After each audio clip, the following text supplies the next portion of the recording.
As early as 2009, rumours have been swirling about the development of bringing the Mighty Boosh, the comedy sensation that has spanned theatre, radio, television and live music, to the big screen. However, the last murmuring of this were a decade ago. Thankfully, unknown to many fans, their director Paul King has already made something that may well be the closest thing we ever get to one. Bunny and the Bull stars Edward Hogg as Steve Turnbull, an agoraphobic man who has to summon up the courage to step outside his needlessly organised home for the first time in over a year, when his food supplies are suddenly cut short. Forced to come to terms with the tragic event that led to his isolation, we see Steve revisit the memories of his holiday with his best friend, alcoholic gambling addict Bunny, played by Simon Farnaby. After Steve was friend-zoned by the woman he had secretly loved for 13 years, they went on a trip around Europe together.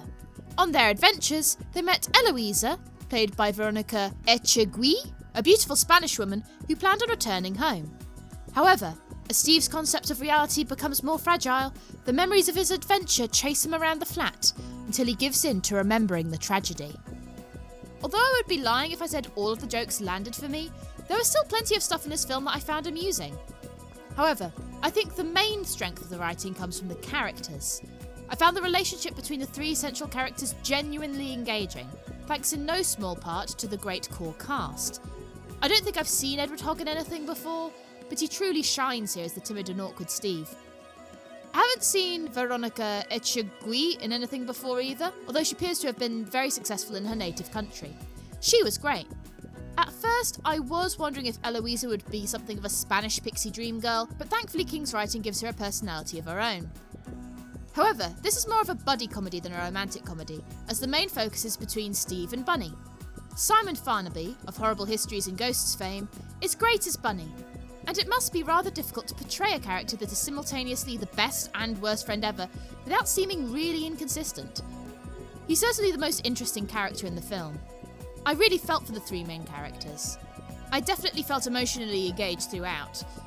The dynamic between Steve and Bunny is slightly reminiscent of Howard and Vince from the Mighty Boosh, with Steve being introverted, uptight and overly prepared, whilst Bunny is the carefree, outgoing one who always seems to have better luck. Although I think we can all agree that Vince would never be dressed like this. There are some familiar faces and small roles in the supporting cast, as both leading members of the Boosh have small roles in the film, with Noel Fielding playing Eloisa's bullfighting-obsessed brother, and Julian Barrett playing a very strange dog owner. Richard Ayoade also makes an appearance as a very boring museum tour guide, and even Rich Fulcher makes a cameo on the phone.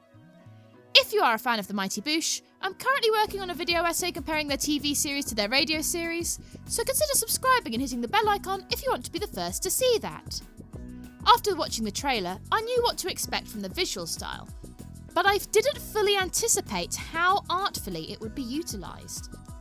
Whilst comparisons could obviously be drawn between this and director Paul King's show The Mighty Boosh, that show was a fantasy, whilst Bunny and the Bull is a far more realistic story that just has a very alternative presentation. Whenever Steve is prompted by something around the house into a flashback, said flashback heavily utilises this visual prompt for the set design, making the film not only a visual feast, but a reflection of Steve's mental decay. When Steve starts choosing to revisit the past, the transitions are much clearer. But when the memories start to drag him back into the past, the transitions are sudden and confusing. As did The Mighty Boosh, the film features the animations of Nigel Cohen. But instead of bringing Noel Fielding's artwork and bonkers ramblings to life, it beautifully makes comparatively mundane moments visually stunning and helps to complete this glorious visual feast. This deviation from naturalism is very rare in cinema, elevating this film from a buddy comedy into a beautifully whimsical adventure. I've never seen a film this beautiful with a budget this tiny. The in-camera effects, like the back projection, are great. I mean, seriously, if the film industry was an even playing field, this film would at least be nominated for Best Production Design at all the awards. Thankfully, the film was not without substance, and the script would be able to stand on its own. So, will Bunny and the Bull be the film for you? Maybe not, but I implore you to at least try it.